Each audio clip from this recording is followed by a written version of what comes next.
Hi guys, how are you today? Of course, we are going to feature another friend, and of course, this is his event, and I would like to introduce the CEO and the owner of Binalot, Mr. Romel. Good day. Hello. Good day everybody. Good day Caroline. Thank you for having me. And since that everybody is really interested, like my family way back this, I guess,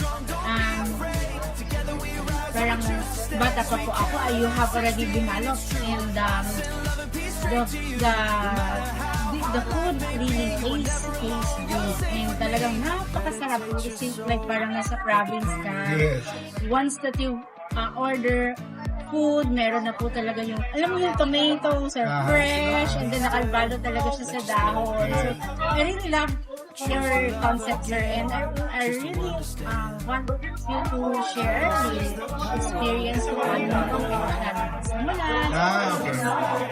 Thank you. Well, Binalot kasi talagang it came from childhood memories, because my mom used to wrap our food in banana leaves when we go to the province. Meron kami dating maliit na farm sa Alfonso, Cavite. Nandun kami pumupunta, tapos binabaan ng mami yung mga pagkain sa dahon ng saging. So, after college, sabi ko sa kapatid ko, let's put up a restaurant. Sabi ko, yung panahon na yun, puro mga hamburger, hotdog, mga siomay, siopaw. Sabi ko, gawin natin fast food pero Pinoy. So, sabi ko, gawin natin yung Binalot. So, we started in Makati, delivery lang nung umpisa. Tapos yun, medyo napansin na kami ng mga mall. We opened up in the malls. And in 2009, we started franchising. So, medyo dumami yung mga branches. We had mga standalone outlets. Meron kaming mga mall-based outlets. Meron kaming mga take-out counters. Ganyan. And then, proud pa kami kasi we were able to create the CSR program, yung Corporate Social Responsibility. We started supporting a community in Nagcaralan, Laguna. We call it the Dahon Program, Dangal at Hanap Buhay para sa Nayon. So lahat ng dahon ng saging doon nanggagaling, sila yung umaani, sila yung naglilinis at naggugupit, tapos pinipick up namin, nadala namin dito sa Manila, and then we distribute sa mga dealers namin at mga franchisees. And because of that, we won a lot of awards. Nanalo kami ng Intel AIM CSR Award, nanalo kami ng ng DHL International Centennial Award, and meron kami nanalong bid award, may mga na-recognize kami, so we're very proud of that. And now we're continuing our advocacy with the growing more branches of Binalot para makatulong pa kami dun sa community na tinutulungan namin. Wow, I see, sir, congratulations po talaga sa Thank inyo. you. And I also want to ask, sir, about how about other businesses that you have aside from Binalot? Yeah, we come from a family of entrepreneurs, no? So my dad, my grandfather started a company called MD Juan Enterprises. Ang lolo ko kasi, hindi naman siya doktor, dentista siya. Pero ang pangalan niya, Maximino Dionisio Juan. So actually, yung dad ko yung nagpangalan ng kumpanya sa kanya. And what we did is, we do World War II jeeps, no? Noon 1960s. Kasi yung mga owner type na jeep, ganyan, ginagawa namin yun. And then in the mga late 80s, we started exporting it. No?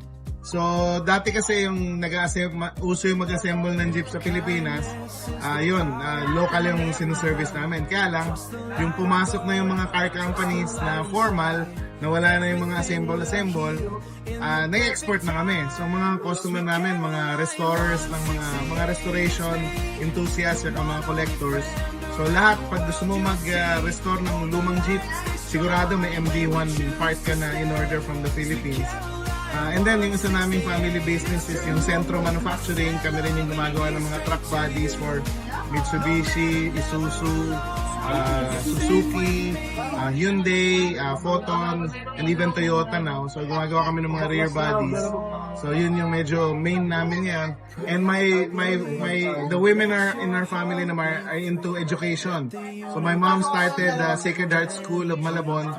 My wife has Sacred Heart School of Paranaque. Asan Valley. So, ngayon, ang sister ko na yung nag-take over.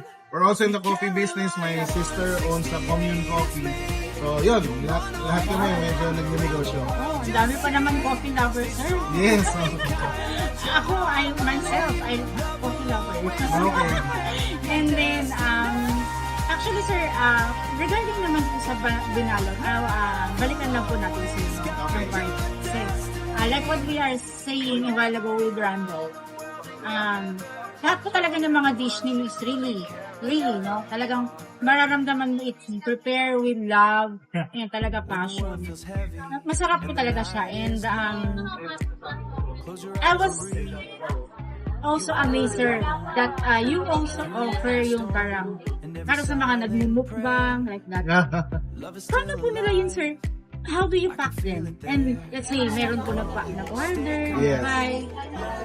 Well, yung ang mga main line talaga namin, we call it the all-time Pinoy Burrits, no? So, yan yung mga adobo, tocino, tapa, longganisa, bistek yun. So, all packed in banana leaves, no? So, lahat yan, binabalot namin sa dahon, tapos yung craft paper namin. Pero ngayon, sa dine-in, dahon na lang siya, tapos meron na kaming plate na ginagamit for better presentation kasi gusto ng mga bata ngayon, Instagrammable na lahat ng pagkain. And then, we came up with, kung tawagin namin, yung Boodle Box. Diba kasi maraming mga gustong mag-outing or mag-office party or gusto mo lang magpakain sa bahay, gusto mo Filipino food na Boodle Fight. So we came up with the Boodle Box, no? Isang box siya na parang balikbayan box. Kasya na lahat doon, good for 10, good for 5. So meron mga tampipi sa loob, puno ng ulam, tapos yung very iconic yung aming rice, nakabalot siya sa dahon ng saging nakarolyo. So unroll mo siya, tapos ikaw na mag-assemble ng Boodle Fight mo however you want, and then you can dig in, no? Tapos yun, we encourage na yung mga tampipi, i-recycle mo. Tapos yung Boodle Box, bumubuka siya na rin yung parang placemat mo. Tapos you can dispose of it entirely kompleto, madaling-madali. So, it's been a hit. Very interesting. Guys, just follow us and malay mo one of these days we could feature and we could show it sa Yes, oo. Try nyo yun, imukbang nyo yung Boodle Box natin. Ako yun. Pero kailangan nyo, marami kayo kasi kung dalawa lang kayo, hindi nyo maubos yun. Baka maubos si videographer. Sana. Ayan. Anyway, thank you very much for sharing, sir. No? And really very interesting. And also, pati yung mga drinks na ganito, sir, is kayo na rin po ang nagpo-personalize. We have partners who supply yung personalized drinks for us. So ito, yung aming dalandan and kalamansi, binalo talaga yung label niya. And also, I'd like to share, we're also promoting our new franchise concept now, which is the Binalot Smart Box. So ang ginawa namin, gumawa kami ng prefab structures na pwede mong itayo ang buong Binalot store mo in 1 month. Nakaset up na siya. And ang kagandahan nun, it's easy for your yung mga open areas, parking lot, gas station, campsite, beach house, ganyan. So maglagay ng negosyo doon, madaling-madali, ilagay mo lang yung smart box. No? And then, if you want to relocate for any reason, madali lang i-relocate. So that's the newest concept now in franchising, the Binalot Smart Box. Yeah, just follow us, continue following us so that you will be able to receive all updates and news, guys, sa ating website. And of course, sa ating mga social media platform accounts. We will be keeping you updated as always. And, syempre, ngayon, di ba, sir, this is the final day of the Franchise show, franchising showcase. So, basically, sir, if ever, sa mga starter, how much po kaya ang kanilang... Well, katulad nito, itong buong smart box na to, 2-floor siya, no? Nasa mga 2.1 million. All in na yun, no? All in na yun. So, depende sa'yo. May aircon na yun, may exhaust na yun, may kitchen equipment, chairs and tables, complete. No? So, I think that's one of the more affordable full dine-in setups that is available right now. And then, depende na sa'yo kung ilang boxes yung kailangan mo depending on how big your space is. So, meron kaming package na 3 million up to 4 million. So, it's very flexible. No? Pero kung gusto mo naman yung yung parang traditional na i-construct mo mga stalls and yung mga standalone stores, pwede rin yun. So ang franchise fee natin is nasa 700,000. Pero ngayon, pag dito mo kunin sa franchise show, merong 100,000 discount.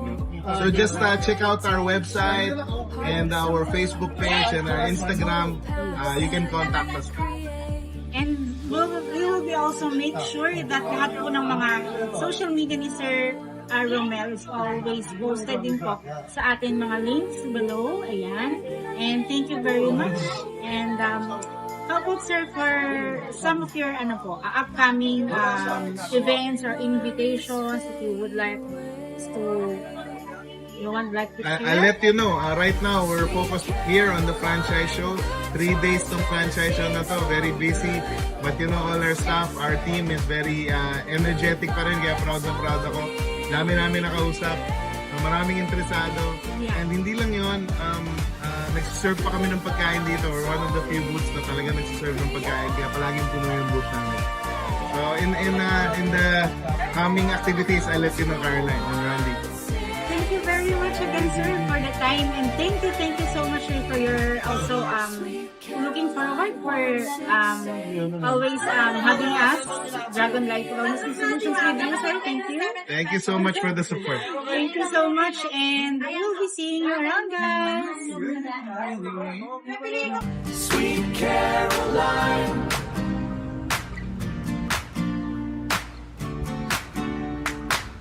Sweet Caroline.